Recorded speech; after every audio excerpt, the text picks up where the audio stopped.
When I walked into the courtroom that morning, my daughter, Dawn, rolled her eyes and whispered something dismissive to her husband, Dave. But then something extraordinary happened. The judge looked up, froze completely, and murmured in disbelief, "It's her." The entire courtroom fell silent. None of them had any idea who I really was until that moment. That trial changed everything. My name is Maeve. I am 69 years old, and until a few months ago, I was just a regular, everyday grandma. Each morning, I woke up at 6, brewed my coffee in the same chipped mug I'd used for 20 years, and looked out the window of my small kitchen as I watered the African violets my late husband loved so much. It was a simple, predictable life full of small rituals that gave me peace. For 45 years, I was the mother who sacrificed everything for my only daughter, Dawn. I worked nights cleaning offices, sold homemade cupcakes on the weekends, and sewed clothes to make a few extra bucks. It was all so she could go to college and have the life I never had. When she married Dave, an arrogant man who never said a kind word to me, I swallowed my pride and welcomed them into my house every Sunday with a table set and my best smile. I thought that after my husband passed away, Don and I would grow closer. How naive I was.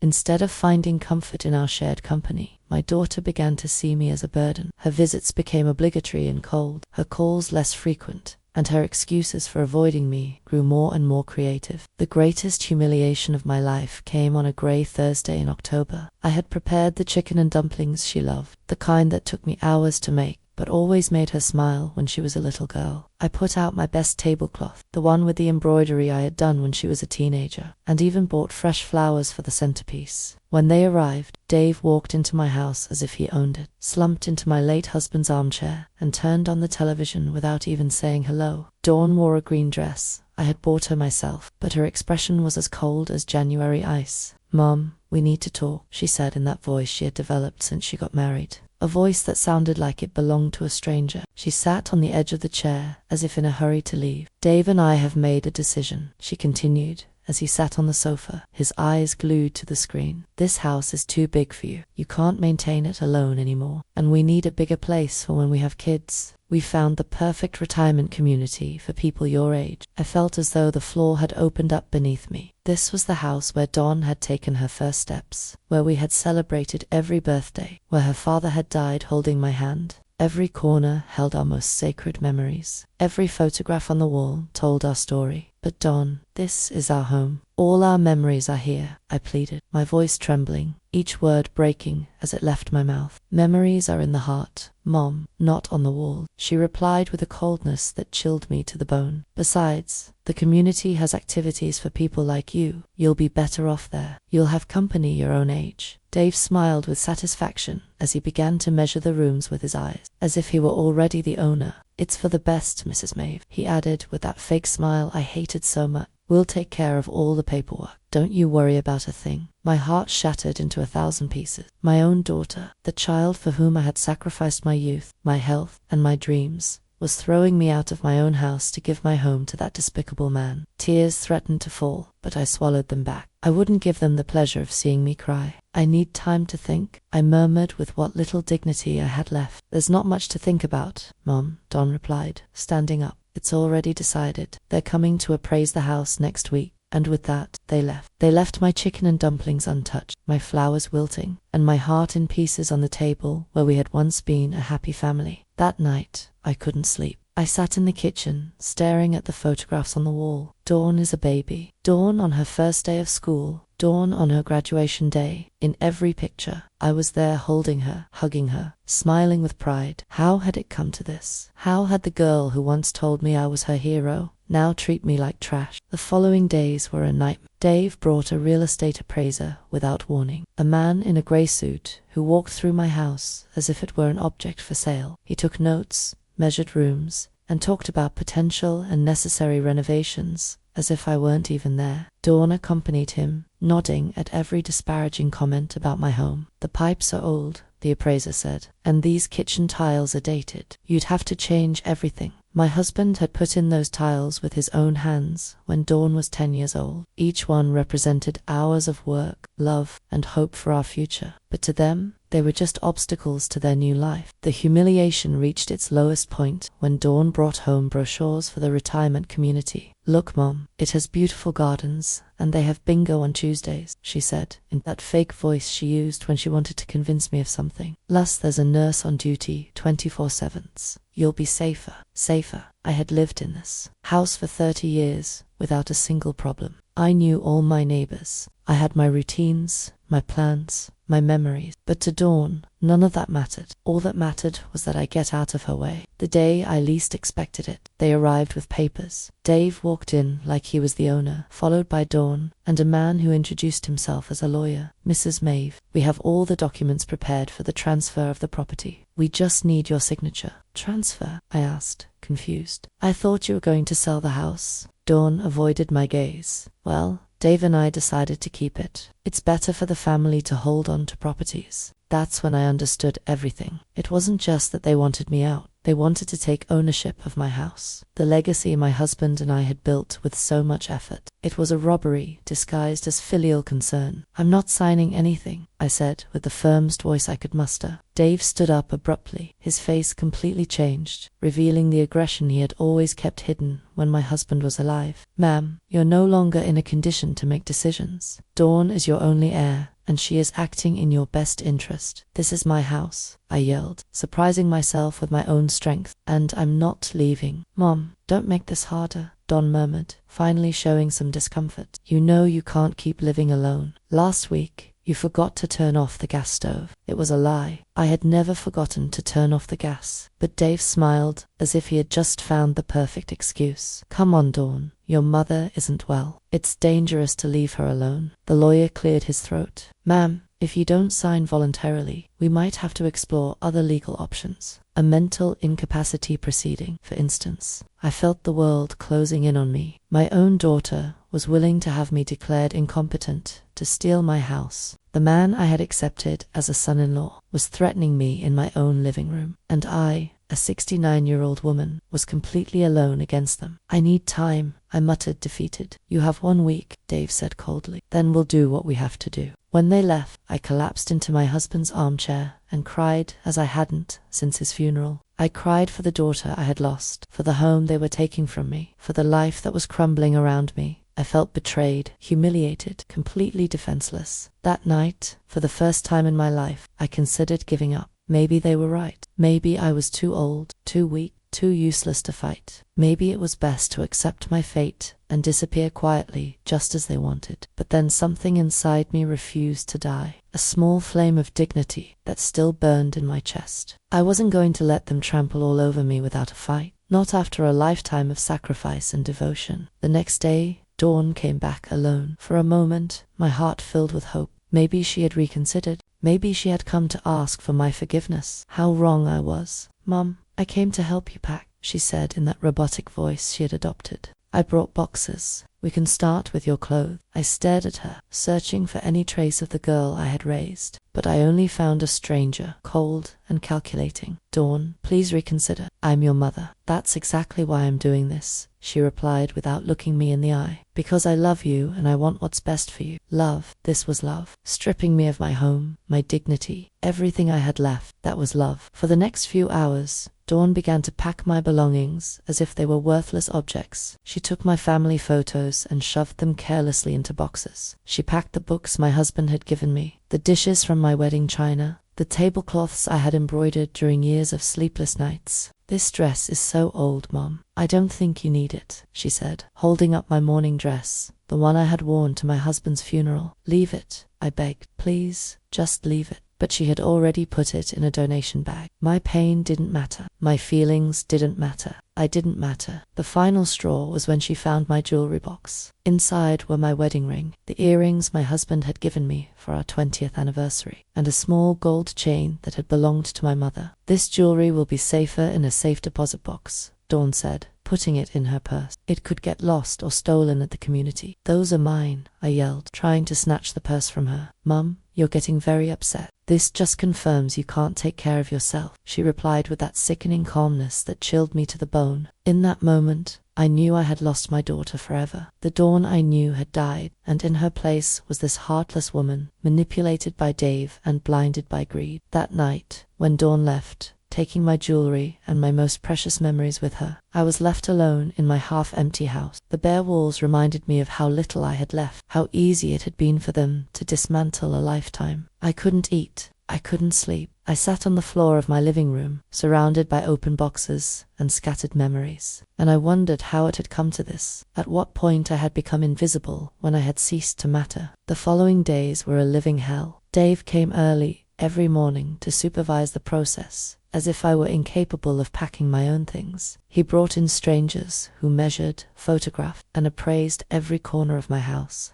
They talked about me as if I weren't present, as if I were an old piece of furniture that needed to be removed. "The lady will have to speed up the process," Dave said to Dawn. "The movers are coming on Monday." It was Friday. I had 3 days left in the home where I had lived for 30 years, where I had raised my daughter, where I had loved and been loved. "What if I don't finish packing?" I asked in a whisper. "Don't worry, Mum," Dawn replied without looking up from her phone. "The movers will take care of everything. Just take what's essential." What's essential? As if an entire lifetime could be reduced to the essential. That afternoon, after they left, I walked through my house like a ghost. I touched the walls my husband had painted. I sat in every chair where we had eaten family breakfasts. I opened every drawer that held little treasures from my past life. In my husband's desk drawer, I found old letters, paid bills, and some documents I had never looked at. Most of them were unimportant, but there was one folder I had never seen. It was marked with my husband's initials and had a small lock on it. Curious and desperate to find something, anything, to connect me to better times, I looked for the key in all his usual spots. I finally found it inside an old book, marking a page that talked about investments and properties. When I opened the folder, my world changed forever. There were documents I didn't fully understand, but one caught my attention immediately. It was a will dated just 6 months before my husband's death that I had never seen before. My hands trembled as I read.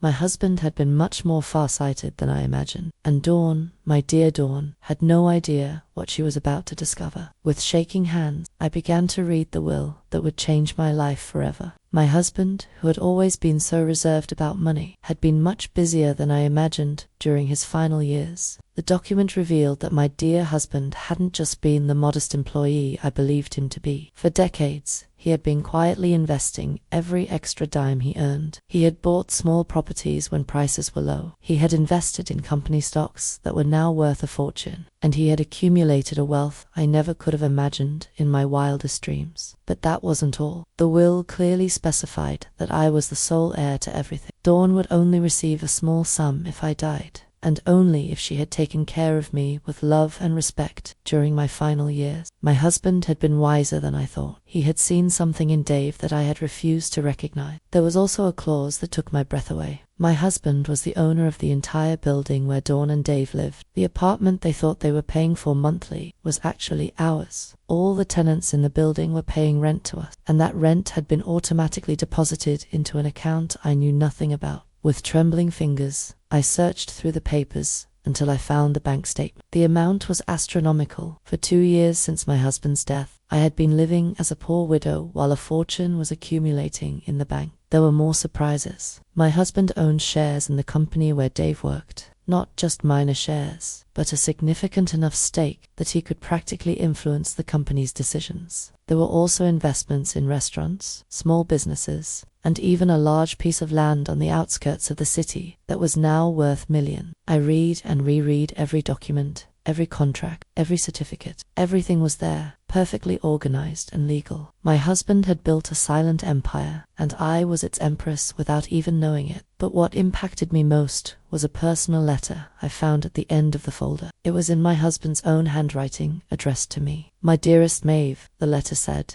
"if you are reading this, it means I am no longer with you, and you have found this treasure I kept for you. Forgive me for not telling you while I was alive, but I wanted it to be a surprise for your golden years. You always worked so hard. You always sacrificed so much for Don and me that I wanted to make sure you would never want for anything." Tears began to roll down my cheeks as I continued reading. "I must also confess something. I never completely trusted Dave. There's something about him I don't like, an ambition that worries me. That's why I structured everything this way. If Dawn takes care of you and respects you as you deserve, she will have a comfortable life. But if she ever treats you badly or tries to take advantage of you, you have all the power to protect yourself." My husband had foreseen exactly what was happening. He had seen right through Dave from the beginning and had prepared my defense before he died. "Use this power wisely, my love, not to hurt, but to protect yourself and to teach. Deep down, Dawn is a good person. She's just confused. But if you need to defend yourself, you now have the tools to do it. Signed,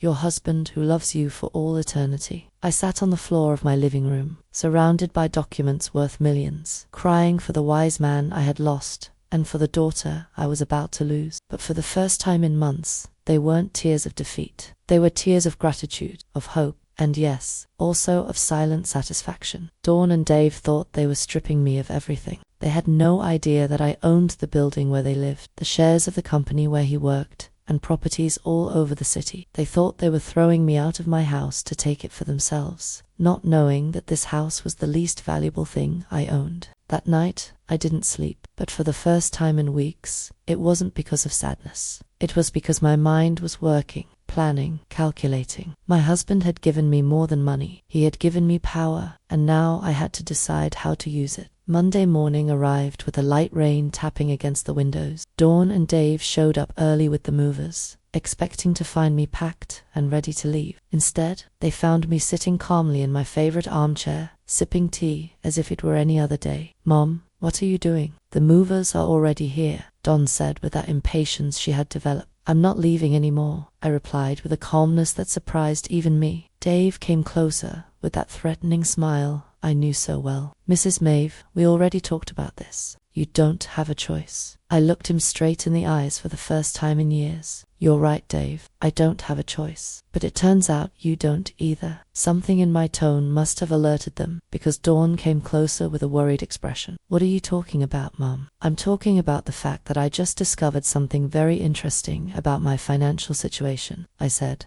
taking another sip of tea. "But don't worry, you'll understand everything soon." Dave and Dawn looked at me with that expression they reserved for when they thought I was talking nonsense. But I was no longer the same scared woman from the week before. I had a plan, and most importantly, I had the power to execute it. "Mom, enough with the games," Dawn said with irritation. "The movers are waiting, and they have other jobs after hours. Then they can leave," I replied calmly, "because they're not moving a single thing here." Dave stood up abruptly. "Ma'am, I don't think you understand the situation. You no longer have a choice in this matter." "On the contrary, Dave, I think it's you who doesn't understand the situation." I slowly got up from my chair and walked to the desk where I had left some of the documents I had found. Not all of them, just a few that I needed for this conversation. "Did you know that your apartment, the one you've been living in for 3 years, has never been paid to the real owner?" Dawn frowned. "What are you talking about?" "We pay it religiously every month." "Yes, but you pay it to a property management company that in turn deposits the money to me because I own the entire building." The silence that followed was deafening. Dave was the first to react with a nervous laugh. "That's impossible. You live on a measly pension." "I lived on a pension because I chose to,"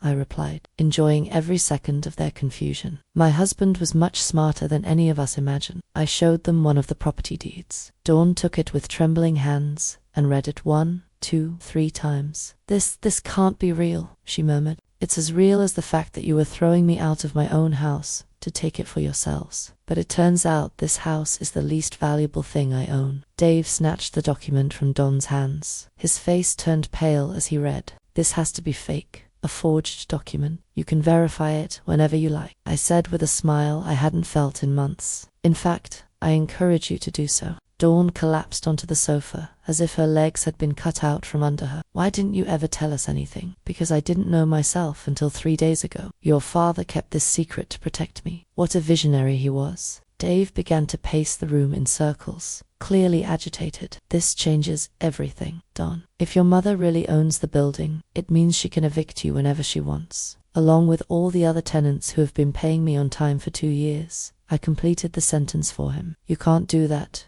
Dawn said, her voice cracking. We're family. Family. The word came out of my mouth with more bitterness than I intended. Like when you were going to declare me mentally incompetent to steal my house. Like when you packed my memories as if they were trash. Like when you took my mother's jewelry. Dawn began to cry, but they were no longer the manipulative tears she had learned to use. They were tears of genuine terror. Mum, please, we can fix this. It was all Dave's idea. Dawn, Dave yelled, furious that she was blaming him. It's true, she continued, ignoring him. He convinced me it was what was best for you. He said you were losing your memory, that you couldn't take care of yourself. And you believed him? I asked, feeling my heart break once more. Do you know your mother so little that you believed him over your own intuition? The movers, who had been waiting at the entrance, came closer, confused. Excuse me, are you taking the stuff or not? Because we have another job in an hour. No, I replied firmly. Nothing is being moved here. You can go. Dave came closer to me with that aggression he had always kept hidden. This isn't over, old lady. We're going to challenge those documents. We're going to prove they're fake. Go right ahead, I said, unfazed.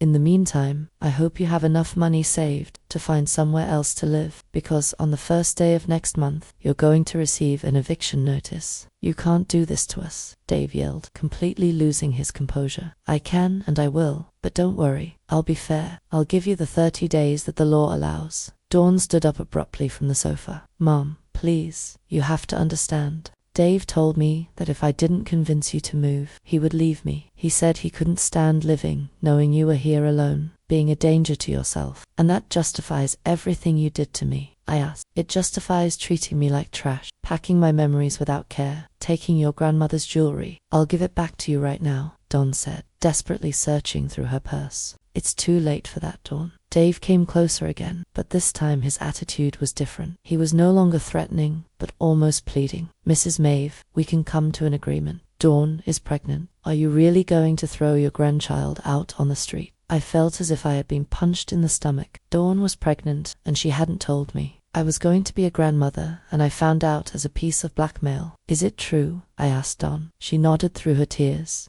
I wanted to tell you a different way. I wanted it to be a special surprise, like the surprise of throwing me out of my house, I replied, even though I felt my resolve beginning to waver. But then I remembered my husband's words in his letter, not to hurt, but to protect yourself and to teach. Dawn needed to learn, and her son or daughter deserved to grow up with different values than the ones Dave was teaching. The news of the pregnancy disarmed me for a moment, but then I remembered all the pain they had caused me. A baby didn't erase the humiliation, the contempt, or the months of suffering they had put me through. Congratulations on the baby, Dawn, I said with a calmness that was hard to maintain. But that doesn't change what you did to me. Mum, please, Dawn pleaded. Think about your grandchild. Do you really want them to grow up without knowing their grandma? Their grandma was here all along, I replied. You were the ones who decided to get rid of me. Dave tried one last manipulation. Mrs. Maeve, if you really have as much money as you say, why don't you help us instead of punishing us? We could be a united family. I looked at him with the contempt he deserved. A united family, like when you threatened to have me declared mentally incompetent, like when you turned my daughter against me. I never quiet, Dave. I interrupted him with an authority I didn't know I possessed. I have heard enough of your lies. The movers had left, leaving us alone in the tension that filled the entire house. Dawn cried silently. Dave paced like a caged animal, and I felt strangely calm for the first time in months. Here's what's going to happen, I announced. You have 30 days to find somewhere else to live. During that time, I don't want to see you around here, unless it's a real emergency. And after that, Dawn asked, her voice broken.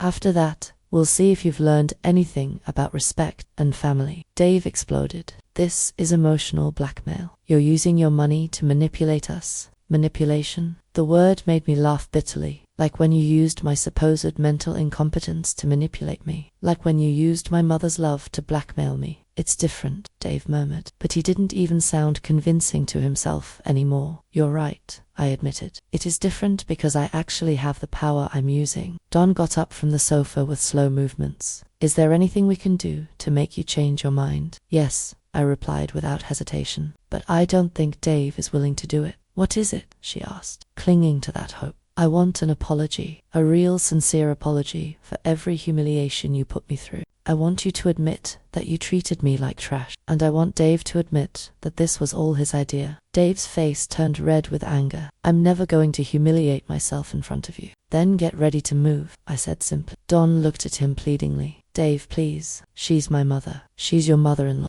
We can swallow our pride for our child. No, he yelled. I'm not going to bow down to this manipulative old woman. The insult hung in the air like a slap. Dawn's mouth fell open, finally seeing her husband without the lenses of blind love. Manipulative old woman, I repeated softly. Interesting. That's what you really think of me, Dave. No, Dawn murmured, but he had already lost control. Yes, that's what I think. A bitter old lady who can't stand to see her daughter happy. That's why she made up this whole story about the money. Made up. I walked to the desk and took out more documents. Did I also make up these bank statements? Did I make up these property deeds? Did I make up these stock certificates? I put each document on the dining room table, one by one, until the surface was covered with irrefutable proof of my fortune. Dawn came closer and began to examine the papers with trembling hands. Oh my God, Mom, this is real. It's all real. Very real, I confirmed. And now you understand why your husband is so desperate to discredit me. Dave tried one last gambit. Dawn, you can't believe your mother hid all this for years. She's a liar. No, Dawn suddenly yelled, surprising us all. Stop it, Dave. Just stop. She turned to me with tears streaming down her cheeks. Mom, forgive me. Forgive me for everything. You're right. I treated you like trash. I took your memories, your jewelry, your dignity. And the worst part is that I did it because he convinced me you were a burden. Dawn,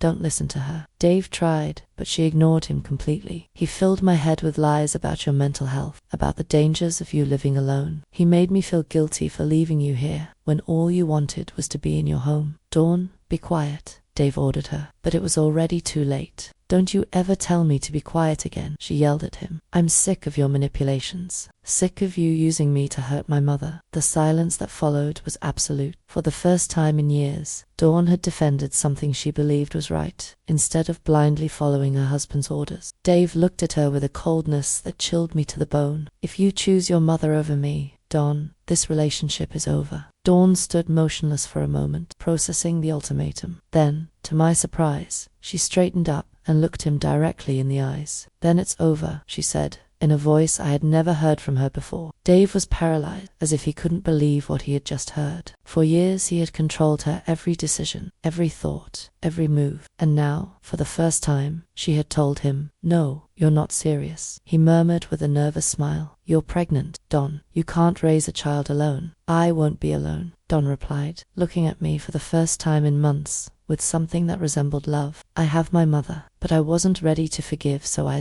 the months of humiliation, the nights of crying, the feeling of having lost my only daughter, all that didn't just disappear with a few words. Dawn, I said softly, I appreciate that you finally opened your eyes, but this doesn't fix everything that happened. Her face fell. Mom, please. I know I don't deserve your forgiveness, but I'm willing to do whatever it takes. Dave, seeing that he was losing control of the situation, adopted a different attitude. He suddenly knelt in front of me with a look of repentance I knew was fake. Mrs. Maeve, you're right. It was all my fault. I convinced Dawn that you couldn't take care of yourself. I pressured her into making difficult decisions. Please forgive me. I looked down at him, feeling a mixture of satisfaction and disgust. It was pathetic to see him grovel after months of arrogance. You're asking for forgiveness now, Dave, when you discover that I'm not the poor, helpless old woman you thought I was. I was terribly wrong, he continued. With that performance I also knew. Let me make it up to you. We can be a happy family. A happy family, I repeated. Like when you threatened to have me declared mentally incompetent. That was a mistake. Like when you called me a manipulative old woman 5 minutes ago. Dave swallowed hard, realizing that every word he had said was being used against him. I was upset.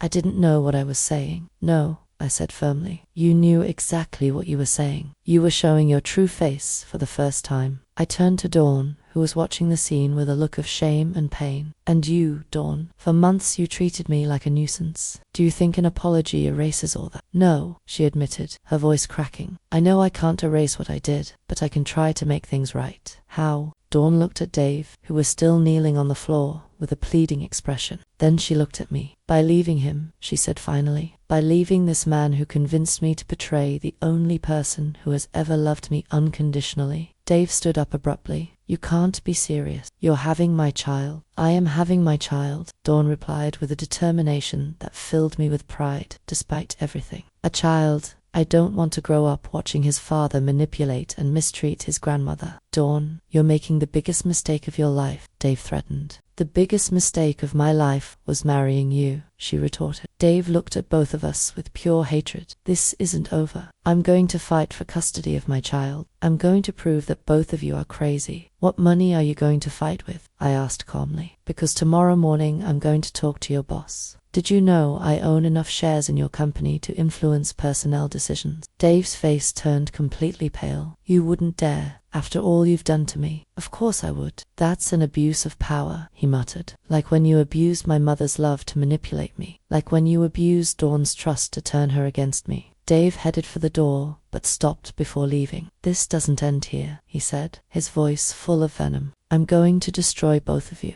"Go ahead and try," I replied unfazed, "but do it from somewhere else, because you have exactly 1 hour to get your things out of my building." 1 hour? You said we had 30 days. That was when Dawn was with you. Now that she's on her own, there's no reason for you to keep living on my property. Dave slammed the door behind him, making the whole house tremble. Dawn and I were left alone for the first time in months, surrounded by a heavy silence and documents that proved a reality that was still hard to process. "Mom," Dawn murmured after a long while, "can you ever forgive me?" I looked at her, this 30-year-old woman who had just discovered she had been living a lie, who had betrayed her mother for a man who was worthless, who was pregnant and alone. "I don't know, Dawn," I replied honestly. "You hurt me a lot." "I know," she whispered. "And I'm going to spend the rest of my life trying to make it up to you." "Starting with what?" "Starting with giving you back your mother's jewelry," she said, pulling out the small bag she had taken days before. "And by asking if I can stay here tonight. I have nowhere else to go."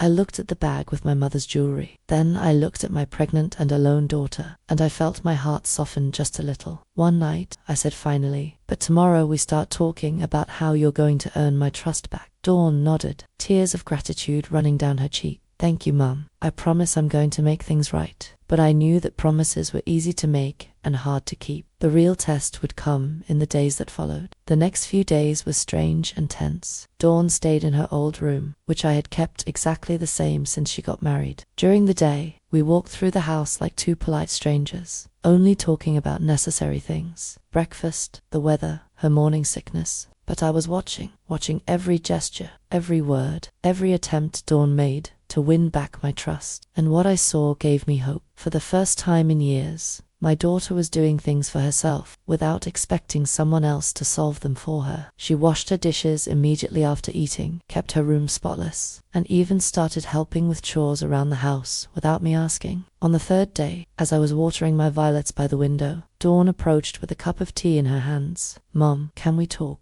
I nodded without turning to look at her. I was learning that silence was more powerful than 1,000 words. "I've been thinking a lot these past few days," she began, sitting in the chair where Dave used to sit like a king. "About everything that happened, about the things I did and said. I kept watering my plants, waiting. I've realized that it wasn't just Dave who changed me. I allowed him to change me. I chose to believe him instead of trusting my own heart." I finally turned to look at her. She had deep circles under her eyes and looked thinner despite the pregnancy. It was clear she hadn't been sleeping well. "And why do you think that happened?" I asked her. Dawn sighed deeply. "Because it was easier to blame you than to face the fact that I had married the wrong man." That honesty took me by surprise. I had expected excuses, justifications, but not that raw admission. "When Dave started complaining that you visited too much, I knew deep down that he was being unfair, but it was easier to think that you were clingy than to accept that he was selfish." She put her hands on her belly where the pregnancy was barely showing. "When he started suggesting you move to a retirement community, I knew it was wrong, but he convinced me it was for your own good, and I wanted to believe him because it meant I didn't have to face the real problem." "What was the real problem?" I asked, even though I already knew the answer. "That I had married a man who didn't respect my family, who didn't respect me, and who was never going to change." In the days that followed,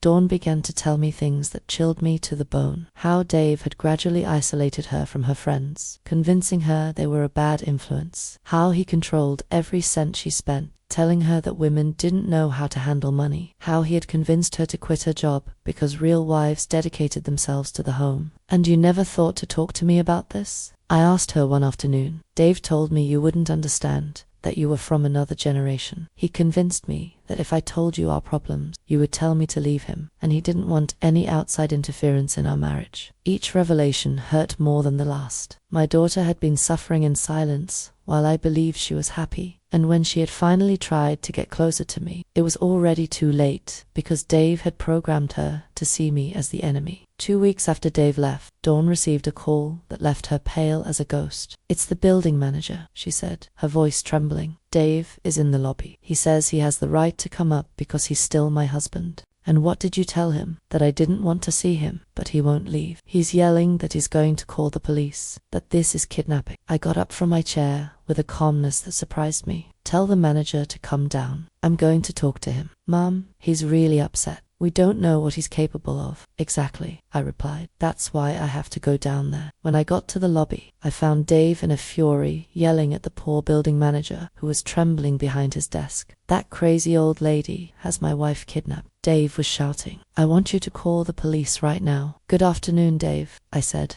in a serene voice. He turned to me, his eyes bloodshot. He had obviously been drinking. "You give me back my wife right now." "Dawn is exactly where she wants to be," I replied. "And if you don't leave my property immediately, I'll be the one calling the police." "This isn't your property. You're a liar." I took out my phone and dialed my lawyer's number, putting it on speakerphone. "Attorney Victoria," I said when she answered. "It's Maeve. I have an upset man here who refuses to leave my building. Could you confirm that I am the legal owner?" "Of course, Mrs. Maeve," my lawyer's clear voice replied. "You are the sole owner of the building located at." Dave went silent as he listened to the legal confirmation. The manager looked at him with a mixture of fear and embarrassment, finally understanding the situation. "Anything else you need me to clarify, Dave?" I asked after hanging up. "This isn't over," he muttered, but he no longer sounded convincing. "You're right," I agreed, "because tomorrow I'll talk to your supervisor at the company, and the day after that to the bank that gave you the loan for your car. Contacts are useful when you have enough money." Dave left without another word, but I knew he would be back. Men like him don't give up eyes.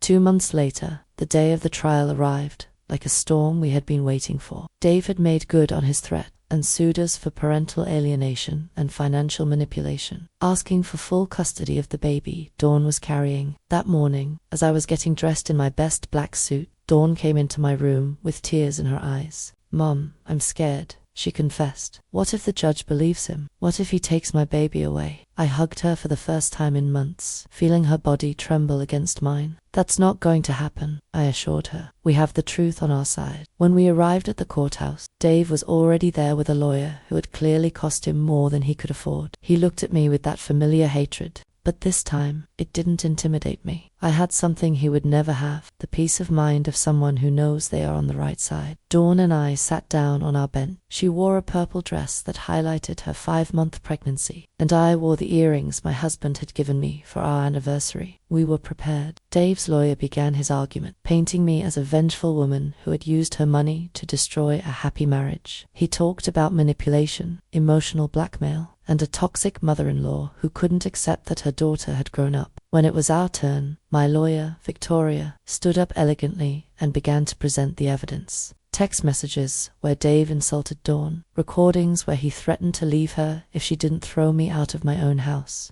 testimonies from neighbors who had heard his yelling and abuse. But the decisive moment came when the judge looked up and stared at me. "Mrs. Maeve Williams?" he asked in disbelief. "Yes, Your Honor," I replied, confused by his reaction. The judge took off his glasses and studied me carefully. "Did you work at the family court 30 years ago?" My heart stopped. "Yes, Your Honor. I was a secretary for Judge Miller. You helped me when I was an intern. You taught me how to organize files. You brought me coffee when I worked late. You were always kind to me when everyone else treated me like I was invisible." The entire courtroom fell silent. Dawn looked at me in amazement. Dave turned pale, and I felt as if the world had stopped. "Your Honor, I am Judge David Morales," the judge continued. "Do you remember me?" And then I saw it under the gray hair, the wrinkles, and the authority was the shy young man who had worked in my office decades ago. The boy I had defended when other lawyers made fun of him. The one I had encouraged when he doubted his abilities. "David,"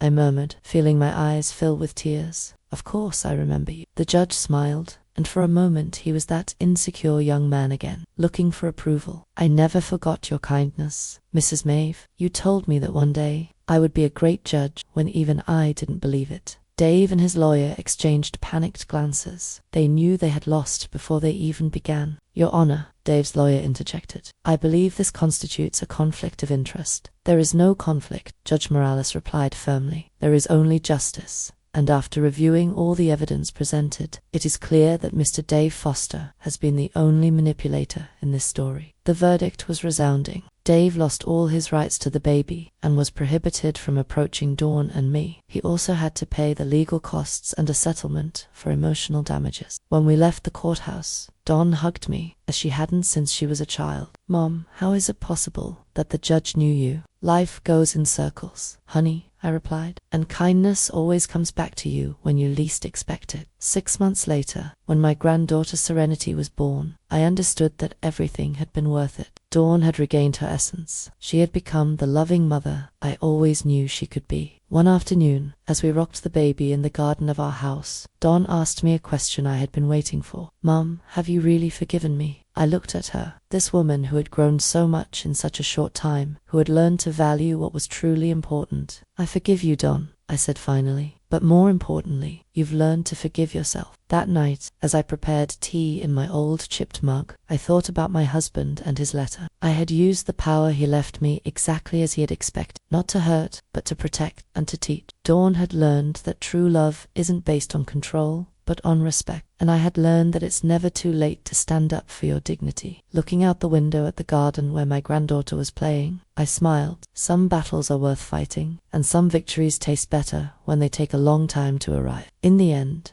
I hadn't needed to yell to be heard. I had only needed to remember who I really was, and defend it with the peace of mind of someone who knows they are on the right side of history. 5 years after the trial, my life had taken a turn I never could have imagined. Little Serenity, now a 4-year-old girl, with her mother's lively eyes and my same stubbornness, ran through the garden, chasing butterflies, while Dawn and I prepared Sunday lunch. Grandma Maeve, look what I found, Serenity yelled, running toward me with a yellow flower in her small hands. It's beautiful, my love, I said, lifting her up to give her a kiss. Should we put it in the vase with the others? Dawn smiled at me from the kitchen. In these years, she had bloomed in an extraordinary way. She had gone back to school and was now working as an accountant at a small but prosperous firm. And most of all, she had regained that spontaneous laugh I remembered from her childhood. Mom, a letter came for you, she said, handing me an elegant envelope. It was from the foundation I had established 2 years ago with part of my husband's inheritance. Home and Dignity had become a refuge for older women who were suffering from familial abuse or abandonment. What had started as a way to honor my own experience had transformed into something much bigger. What does it say? Dawn asked,